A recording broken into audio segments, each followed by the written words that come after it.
Good afternoon, good evening, everyone, depending on where you're located. My name is TJ Osborne. I am an organizer at Black Environ, and today we have a very special panel for you called Build It Black, World Building, Green Tech, and Policy. We have some special guests today. First up is Wright, who is our founder of Butterfly Bearthworks. We have Dr. Dena Montague, the founder of EnergieRich. We have Cecile Brown, the communications manager at Environmental Defense Fund. We have Dr. Katlyn Turner, who is a research scientist at MIT. And then we have Jacqueline Scott, who is the PhD candidate at University of Toronto. Now, I'm going to open up the floor for everyone just for some context on the discussion today. We're talking about environmental justice. We're talking about green tech and Black communities. So I'm going to start off our panel today with a simple question.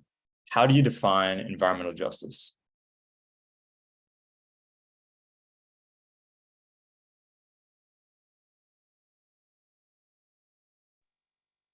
Nobody wants to start? Okay, I'll start it off. Hey everyone, my name is Cecile Brown. I'm the senior communications manager for campaigns and partnerships at EDF. And really what I do in my day-to-day job is just help connect the attorneys, policymakers, lobbyists, and folks at Environmental Defense Fund with our fence line communities to advocate for things like environmental justice. For me, environmental justice is really just tackling and dismantling all the disproportionate impacts of racism that we see in our country, in the US. A lot of people, I know we're all here in the environmental kind of spectrum, but some folks don't understand the connections between the history of discrimination, Jim Crow, redlining, the history of racial discrimination in our country and how it still impacts our lives today. Just over 50 years ago, the Civil Rights Act was signed into law, but we're seeing a lot of those same injustices, impact our democracy, impact our health outcomes, and it impacts our way of life. So, to me, fundamentally, I believe, your age, your race, your zip code shouldn't determine your life expectancy. And unfortunately, in the United States, we see those disproportionate impacts every day. So to me, that's what environmental justice is, dismantling that system of oppression that we see impact our daily lives.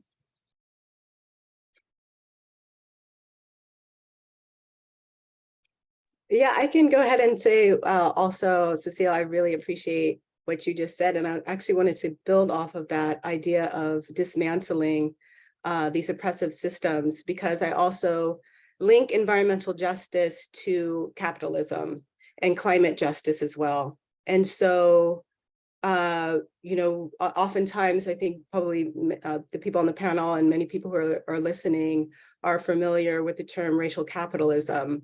And so linking the idea of the construction of race and these disproportionate impacts on the Black community have kind of emerged at the same time as capitalism. When we think about CO2 emissions, we have to think about industrialization. And so for me, environmental justice is taking these ideas to the point where we have to really think about how we live in this world. And unless we really transform how we live in this world, we're not going to see an equal and just society. I am in Toronto in Canada. And so for me, I echo the previous speakers. And here, my focus on environmental justice is on the Black and the Indigenous communities, because no matter what measure you use, we are always at the bottom. So environmental justice, it's about removing the racism, removing the obstacles that block our access, and specifically in terms of nature. And because nature is what I'm interested in, I tend to focus it on that. But very much so, it's advocating for the Black and Indigenous community. It's about removing the racism, the barriers that they face, everything from the distribution of street trees in the city. The blacker the area, the fewer the trees. It's looking at the distribution of safe, clean water in the city. Again, the blacker the area, the dirtier the water. And on a bigger scale, it's looking at the extraction industries on the indigenous land, whether it's mining or oil, and the ongoing struggles and fight for those communities to have access, one, back to the land in terms of sovereignty, but also to be free from the pollution. Some indigenous communities in Canada have had boil water advisories for decades.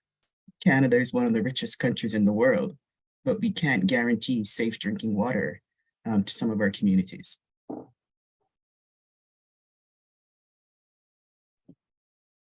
I would add to that.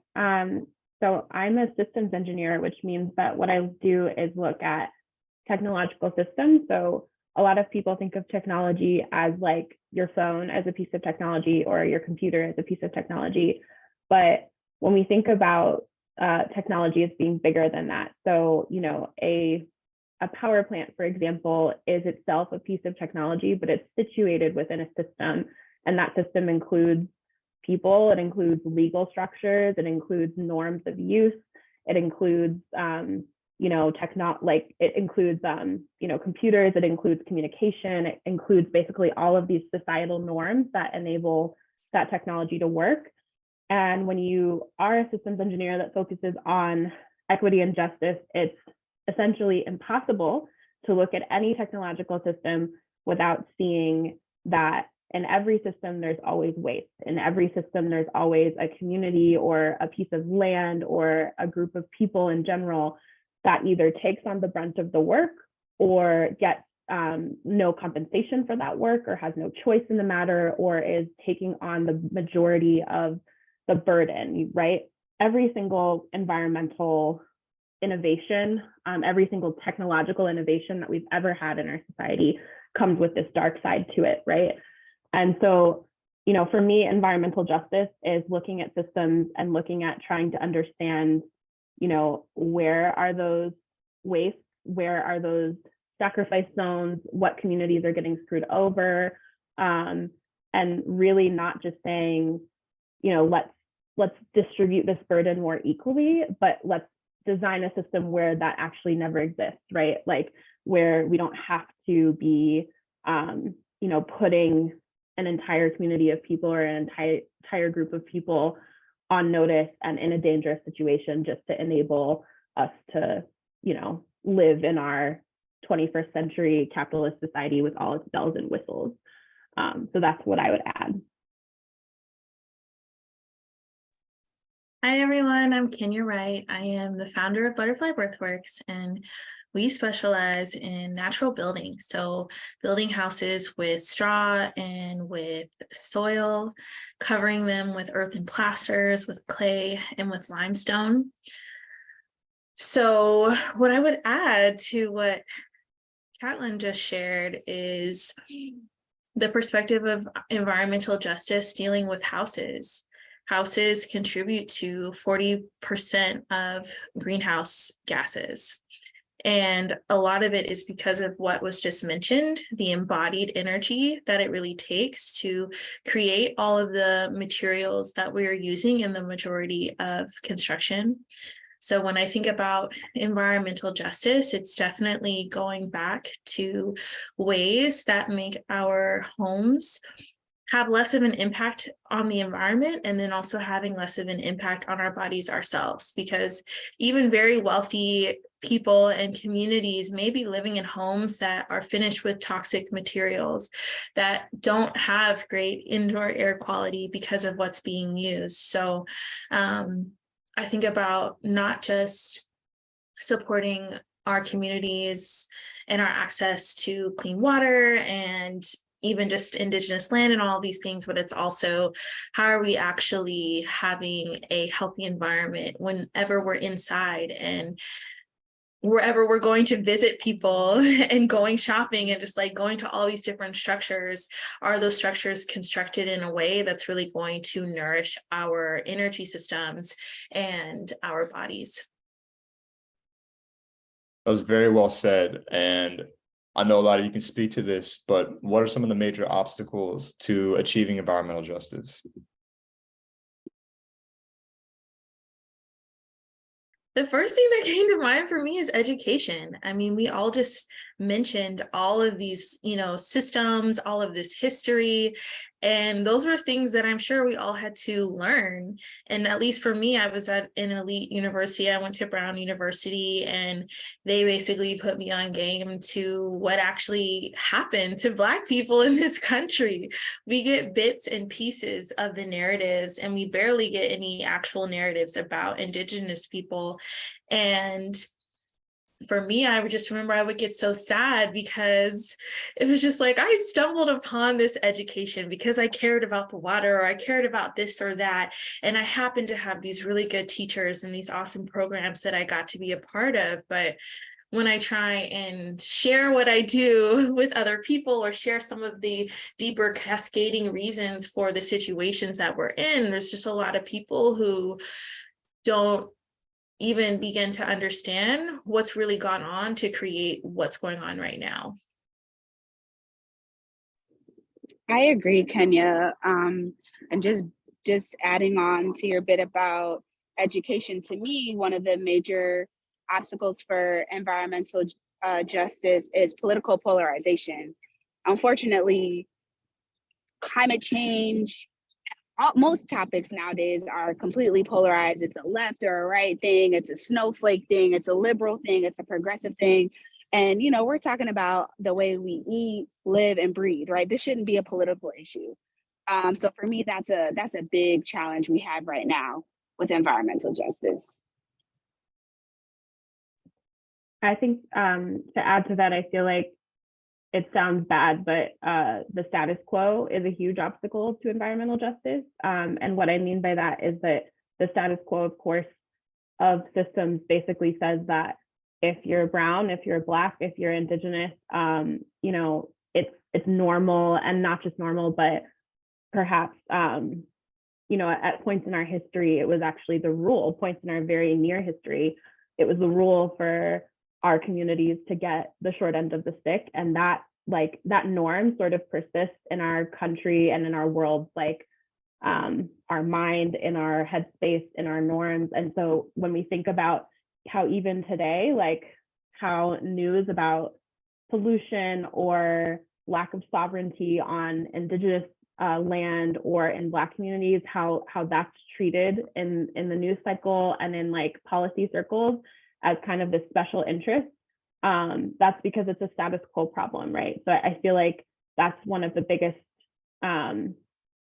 obstacles, and I think it links to this point that you brought up, Kenya, about education, that so many people don't know that there were, that it isn't just this, random chance that led us here, but that there were intentional choices made over hundreds of years to get communities to the point where they're so polarized and separate from each other and have such a unequal distribution of resources and burden. So that's what I would add. My field is in outdoor recreation, so it's the camping, hiking, skiing, canoeing, and so on.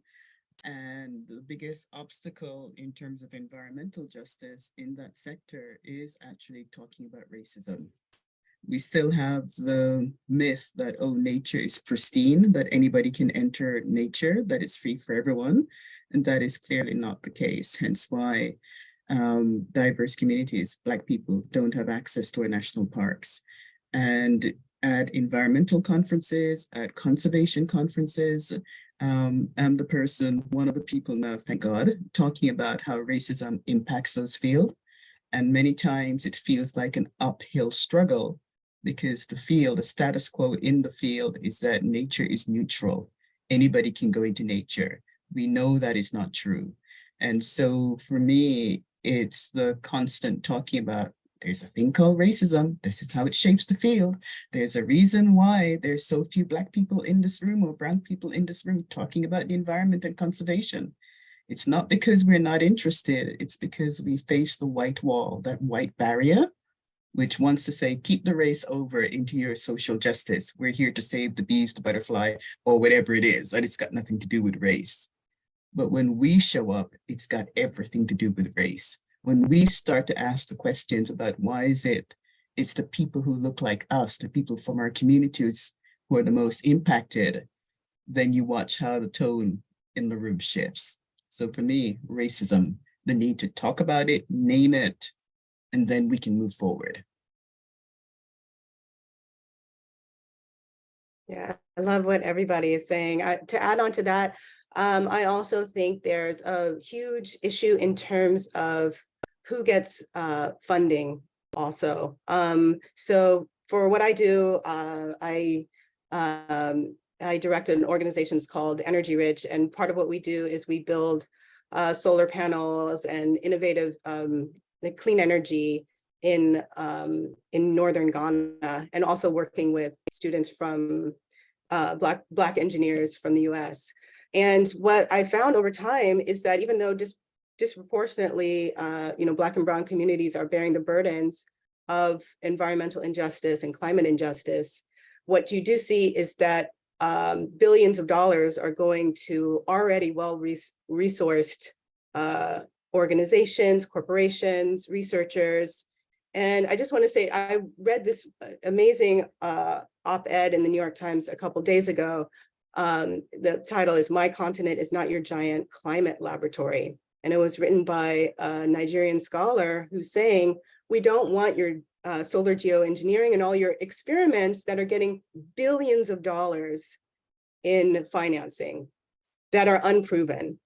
And what I found is when I'm working in a place like Ghana, people have incredible ideas, but they don't have the resources.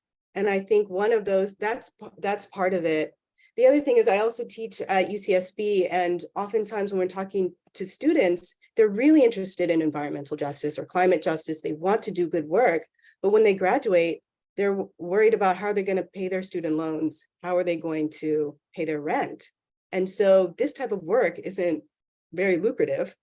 And so what I wish would happen is that there were more avenues for people to actually be able to have a career doing this amazing work and to be able to live.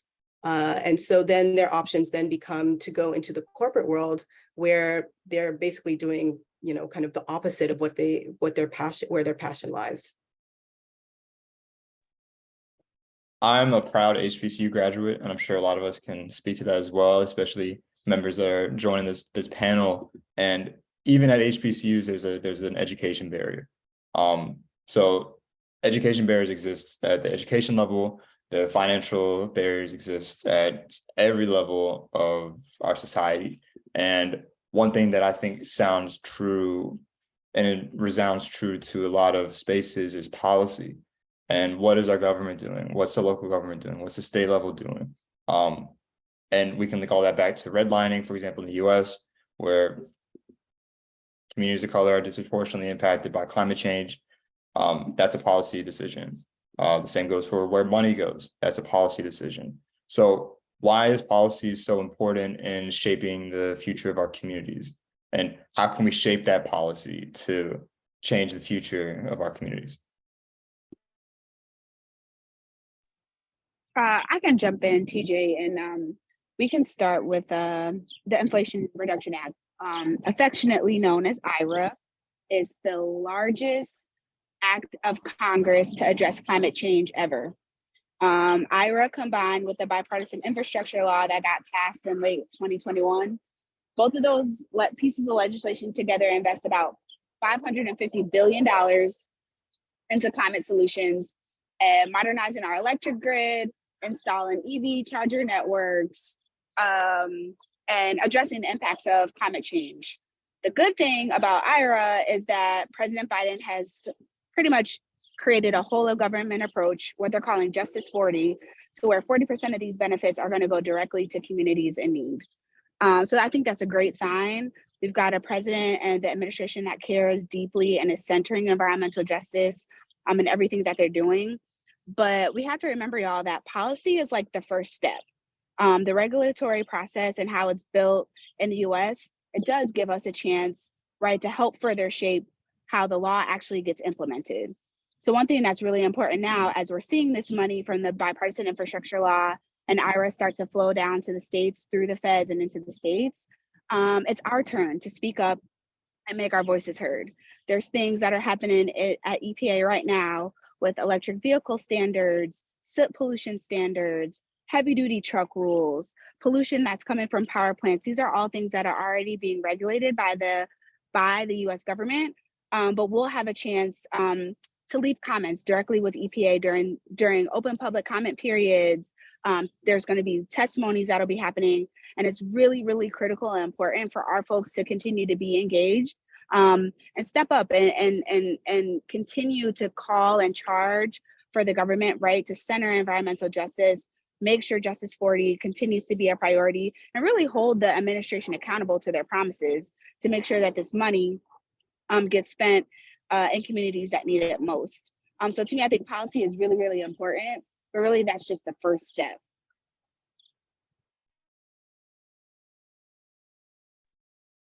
Yeah, I absolutely agree. Policy is critical. And also I would love to add to that the policy is starting to change because of decades of social movements and so many people who have put their lives on the line to make sure that we could get to the point where there is an Inflation Reduction Act. And so we have to continue these social movements to ensure that there are these major changes. Right, Dena. And also we have to remember to continue to vote, right? Like she was saying, like this is decades and decades and decades of organizing and work that's happened. And it's really important. We talked about political polarization, but we also have to make sure we reelect our leaders and elect leaders, right, that are going to take the climate, that number one, believe that climate change is actually an issue, but that can meet the moment with more action.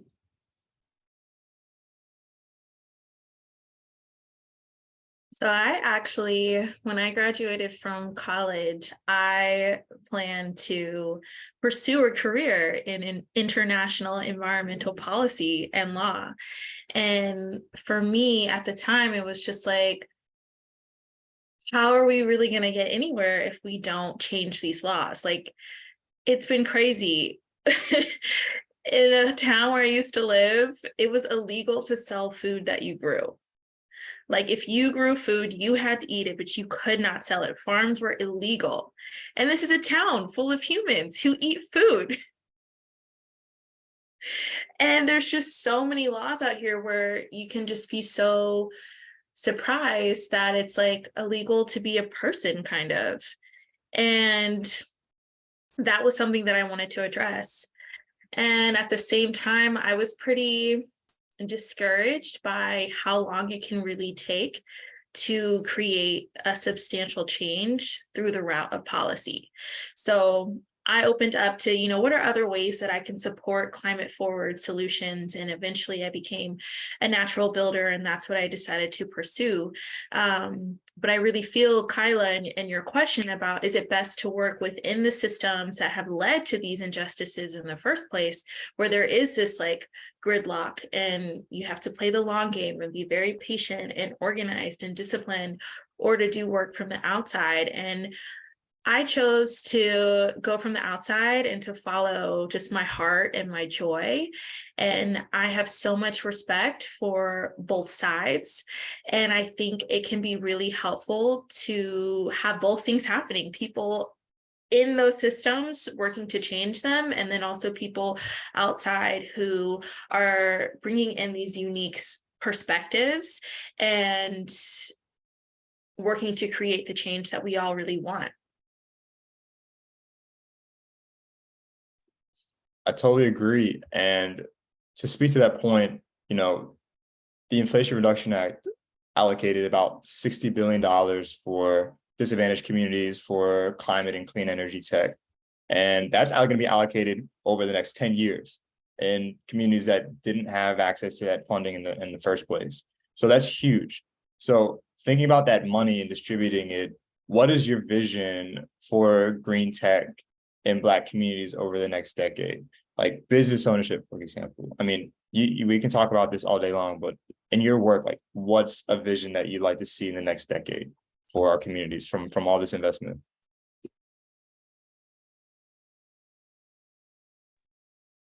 For me, I would really like to see an opportunity for Black communities to be innovators. I think there's a sense that the innovation is supposed to come from the Silicon Valley, it's supposed to come from universities. But from, as I said, from what I see the innovation coming from the ground. And I would hope that there are spaces where, Black engineers can come together and be creative innovators to think about what's next for the future. It could be in the form of something that we can't even imagine now. And so, yeah, that's one of the things that I would love. For me, it means having Black and Indigenous people in jobs at every single level, from the boots on the ground to right in the boardroom. Too often, so much of that money gets filtered through white organizations, and we get hired to do the frontline work, but we're not in a position to make the decisions. So for me, the investments will be give the money to the Black Indigenous communities, let them be the one to determine what is it they need, how they need it. Let them be the one to drive the agenda and not be the one just in the front as the figures in the front, but the real white wall in the background are the ones who control what's happening. So give us the money, hire us, we will do the job.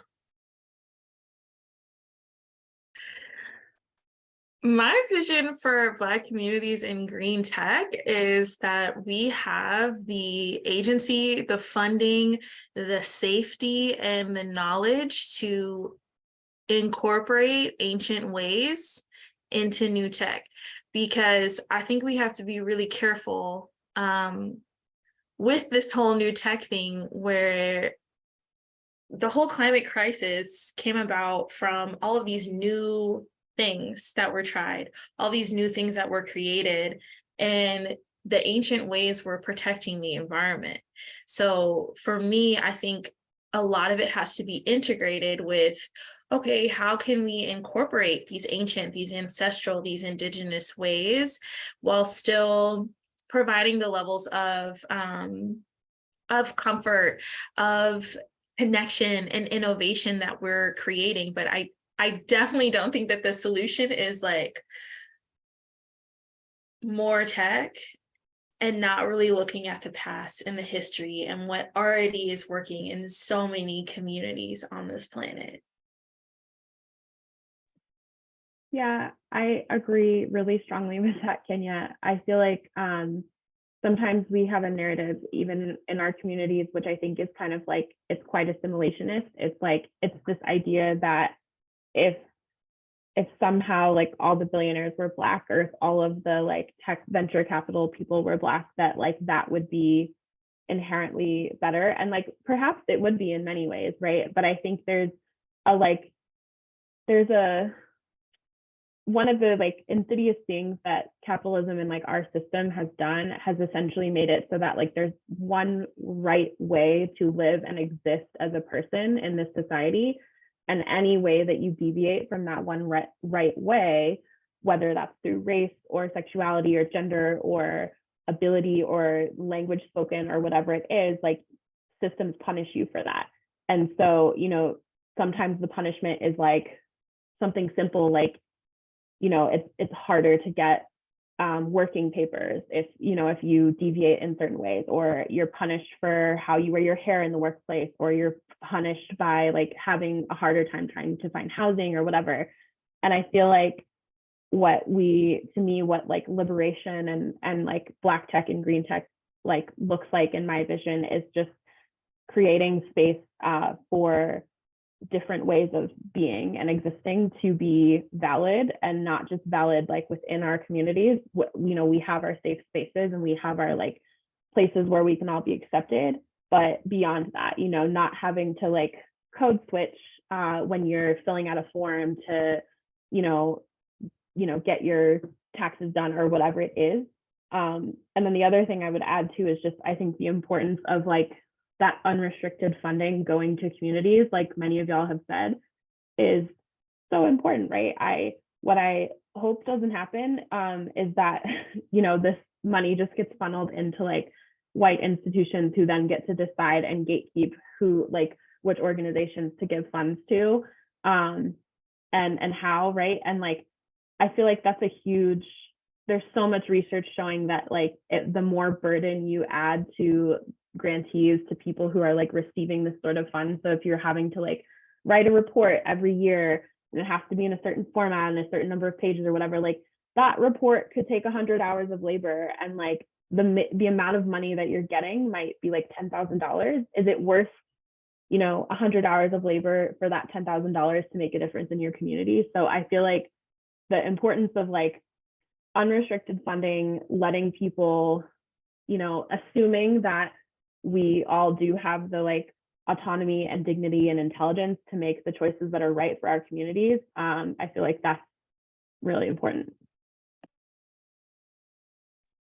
Yeah, I would just love to add on to that. I'm so inspired by what everybody is saying. And this idea of decentering these Western norms, I think, is really important, to have the freedom to be innovators beyond these kind of structures, especially capitalist structures, that we are presented as is our own, as you were just saying, is our only way of being. And so there's a book that was really inspiring to me. It's something along the lines of, what does innovation look like from Africa? And it really does go into this idea that there's a Eurocentric notion of production of knowledge, and especially scientific knowledge. And even the idea of a laboratory, of being a space that's separated, rather than a community space where you can integrate ideas of art and science together. And so, I think those things are really important. I love what everybody's saying. Yeah, I think what everyone's saying is that a lot of solutions already exist in our natural environment, and they've been running for thousands of years. So to that point, how can we use the natural environment to build more resilient communities in the face of climate change? Because we brought up a lot of climate tech coming down the pipeline, but that's only addressing one half of the big problem, which is emissions. We can reduce emissions all day long, but climate change isn't going to stop, and it's only going to increase. So we're trying to slow that rate down. And the rate of increase for our temperatures right now, about 2 degrees Celsius by 2050, if all things pan out well. So we have to get our act together and start preparing and make our communities more resilient. So how can we use more of the natural environment to build more of these resilient communities?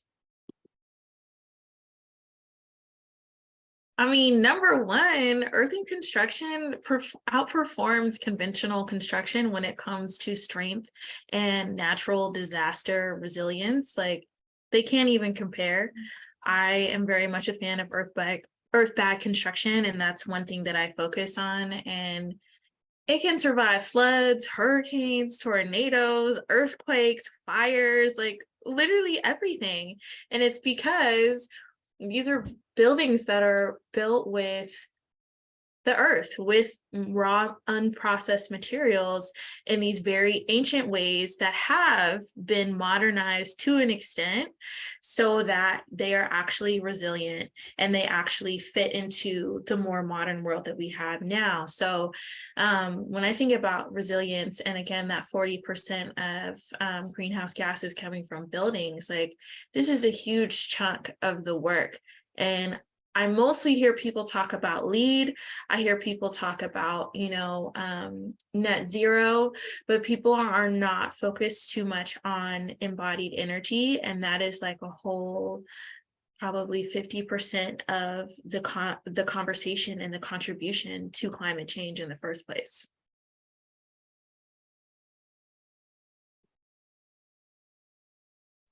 For me, as most of us live in the cities, it's looking at providing trees for the Black and Brown communities. Something as simple as that. All the research shows, we have fewer trees in our communities, we have dirtier air, we don't have enough shade. So it's about planting trees, city planted trees in all of those communities. It's also about having parks in those communities that are well maintained and that are naturalized. Again, the research is showing the blacker the area, the poorer the parks, the poorer the maintenance, and so on and so on. So those things are much more smaller scale, but those are the kind of things that can have immediate impact, immediate benefits.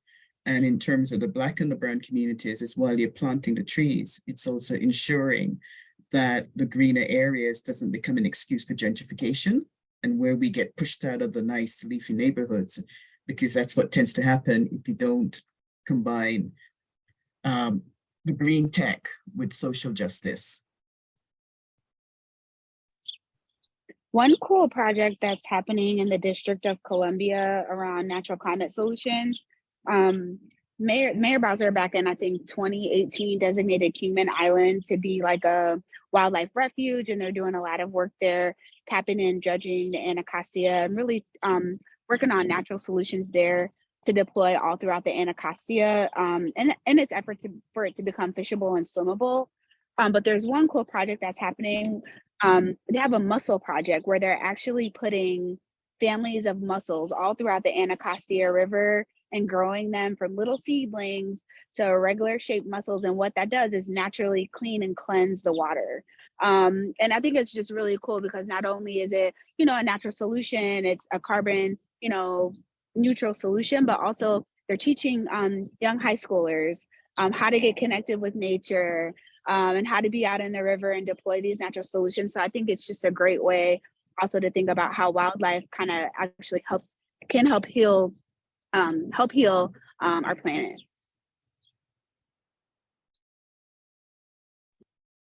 I love those answers. And what made me think a lot about how we can include more of our community in these spaces is starting at the community level.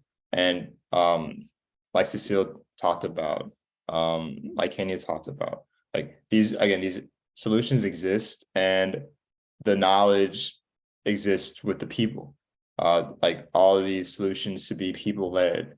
But again, we are a very large minority in this space. This entire space probably brings up, I think the last statistic I saw, we only make up 3% of environmental science degrees out of all universities. And that's including HBCUs, which is huge, which is such a small number. So one of my questions is, how can we make a more inclusive environment for Black communities in the green economy, whether it be through education, jobs? What are some ways you see us being more representative in this space? Well, one of the things that I try to do is I work with Black engineers, and what I've heard from a lot of them is that they go into their university studies and they're really interested in helping their community, but the curriculum is not geared towards engineering, kind of social justice, bridging social justice and engineering. So I think kind of finding ways to connect with students to show them how they can actually make the differences that they're seeking, I think is really important.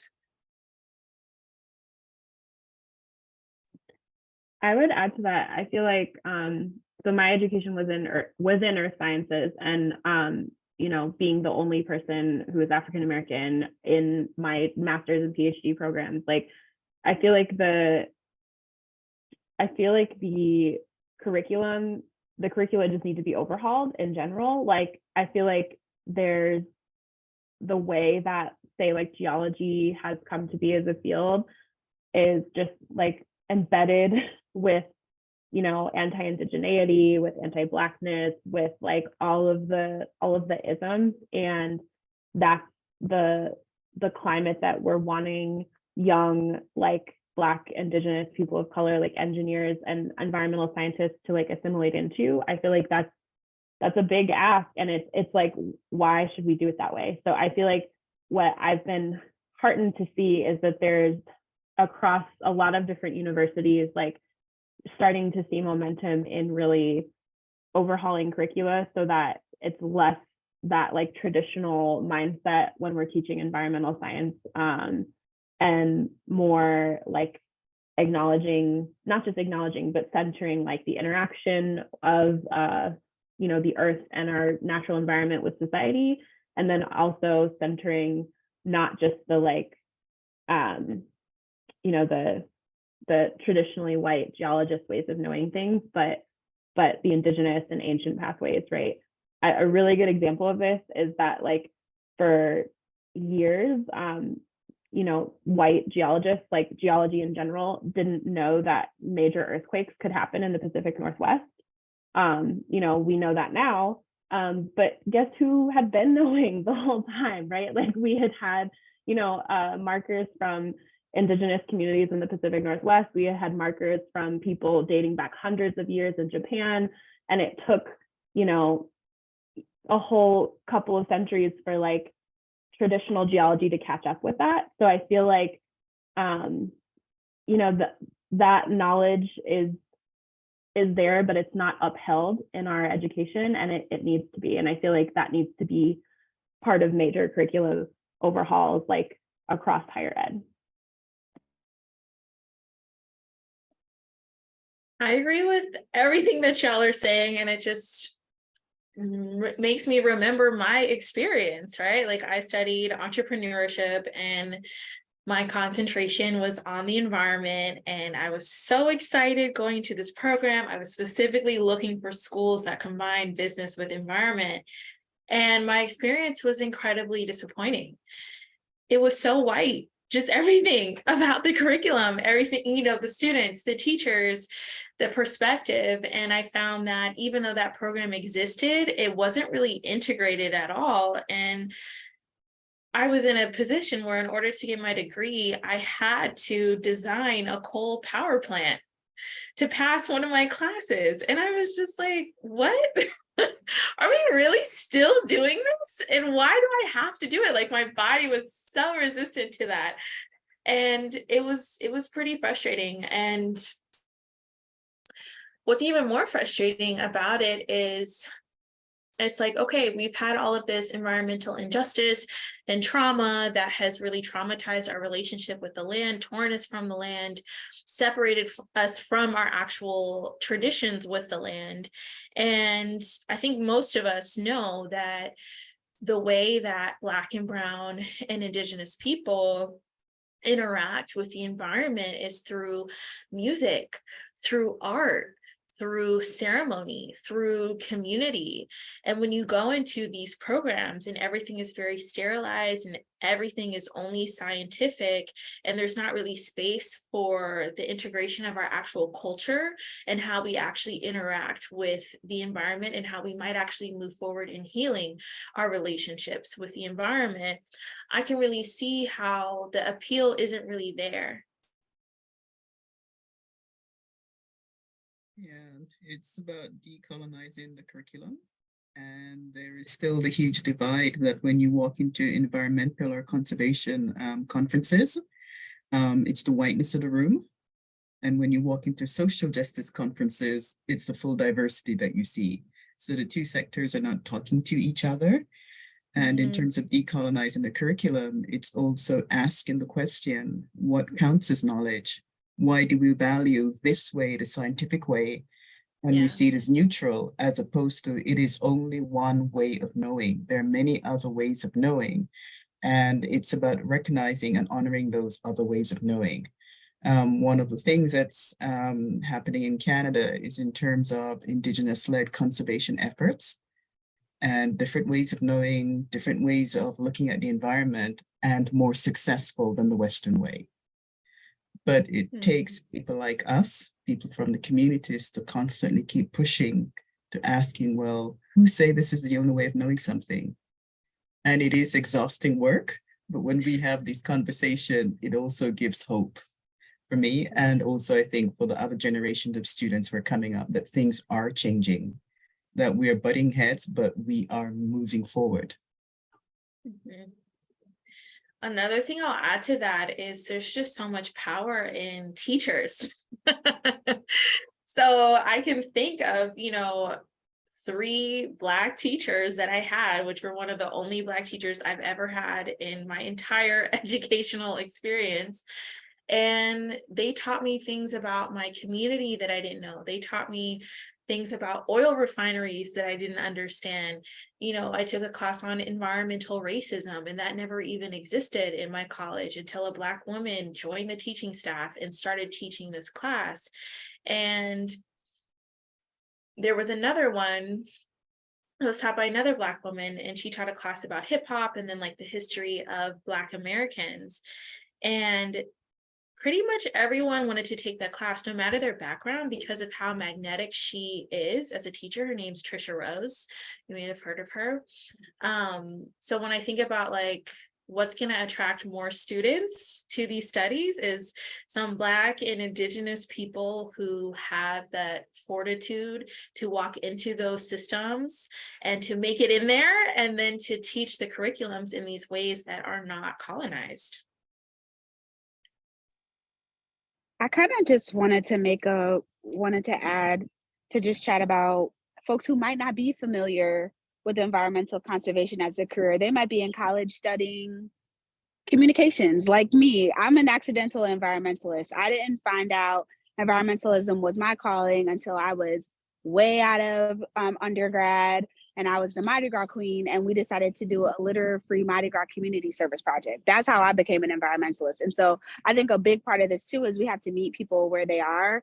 Climate change, environmentalism is such an intersectional issue, right? It touches every part of our lives. And I think it's also important to recognize that you don't have to have an environmental science degree or a marine biology degree or a geology degree to be an environmentalist, right? You could be, you know, a mom wanting to grow her own cabbage in her garden. You could be someone who just found out that you live in an environmental justice neighborhood, you know, and you live next door to a bus yard. So I think it's important to uplift those two. You don't have to have a college degree. You don't have to have a master's degree or a PhD to be an environmentalist. We all, I think naturally, intrinsically, right, as Black people, we're the original environmentalists. And I just want to quick add that such an important topic. That's why we do what we do at Black and Environment, is to make sure everyone knows that at the end of the day, you can be an environmentalist and do anything. I mean, our grandparents have Tupperware containers from the civil rights era. Like they've been sustainability kings and queens for the longest. So I just want to touch that point because so many people don't see that. I mean, there's farmers, there's business leaders, there's policy leaders. And I'm in a room full of leaders here right now. You guys need to remember that you're leading the way and opening doors for people that want to do work just like you, but just don't know it yet. I have a Black mentor that brought me up in this space. He hired me for my first policy position. And to this day, I'm thankful for him because he had a mentor just like that. So the work you're doing is extremely important. And on that end, I want to open the panel up for final thoughts, and anyone can start and lead the way. I'll start. I just wanted to go back to Ira and Bill, y'all. I'm the policy wonk at EDF that's always trying to help our folks connect to the benefits that are coming out of these pieces of legislation, and just pointing to the science. You know, what all the studies tell us that the bipartisan infrastructure law and the Inflation Reduction Act are going to get us 40% of the way of the Paris Climate Accord, which is reducing climate pollution by 50% by 2030. And like TJ said, you know, we got to get our act together really, really quick to avert some serious changes in how we all live. And so I just want to encourage folks. I'm with the Environmental Defense Fund. If you go to edf.org/action, we've got a ton of different petitions. Like I said, there's going to be some really important rules coming out of the EPA over the next year. And we have a job to do. We have to step up. We have to tell the EPA that they have to keep their environmental justice promises. We have to stay on track to reach our climate reduction goals. So you can join us at edf.org/action. You can send a note directly to the EPA with just one click.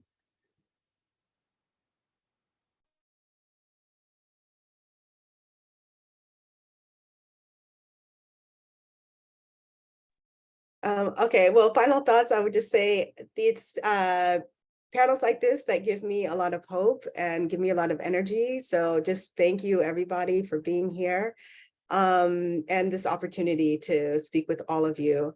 And for me, also, our approach at EnergieRich is to really look at the strength of the diaspora. So we often say kind of harnessing the intellectual capacity of the African diaspora for innovative solutions. And so I think about global environmental justice. I think of linking all of us around the world, all of us Black folks around the world, and the potential that we have to make transformative change. Yeah, and it's just another, just to say, it's an honor to be with all of you. And I'm thrilled with all of the incredible work you're doing.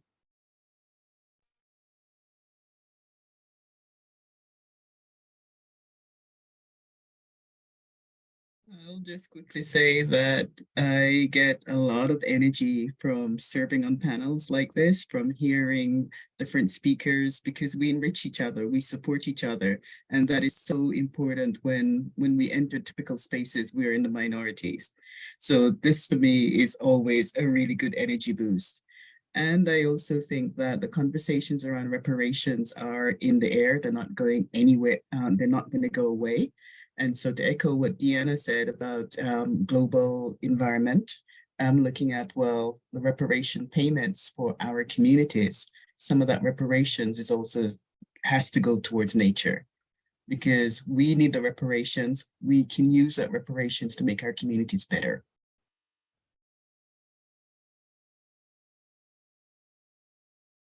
I just want to say thank you, everyone. I'm so happy that I was able to be a part of this. I really appreciate learning from all the other panelists and seeing the different perspectives and just the ways that people are addressing climate change.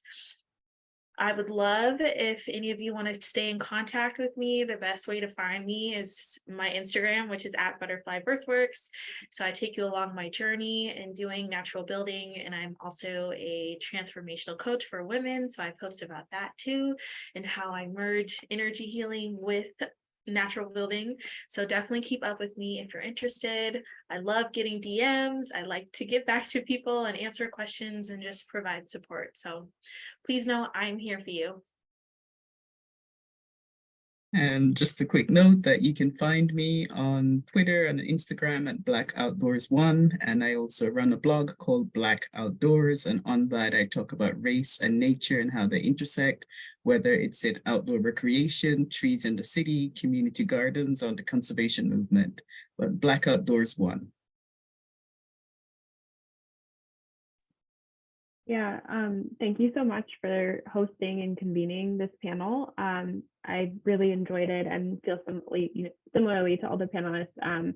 I think that one thing that's really special about the Black and environment community at large is just that we might, a lot of us all be separated in geographic space, we might not all be in the same community or the same state or country even, but there are so many amazing creators, thinkers, scholars, organizers, etc. out there. And I think it's really important to lift each other up and to, appreciate each other. So appreciate all of you, and, thanks. Well, again, thank you so much for everyone for participating. Feel free to loop everyone in with your socials as well in the chat, and everyone have a wonderful night. Thank you so much. Thanks so much. Great combo. Bye. Thanks, everyone. Bye.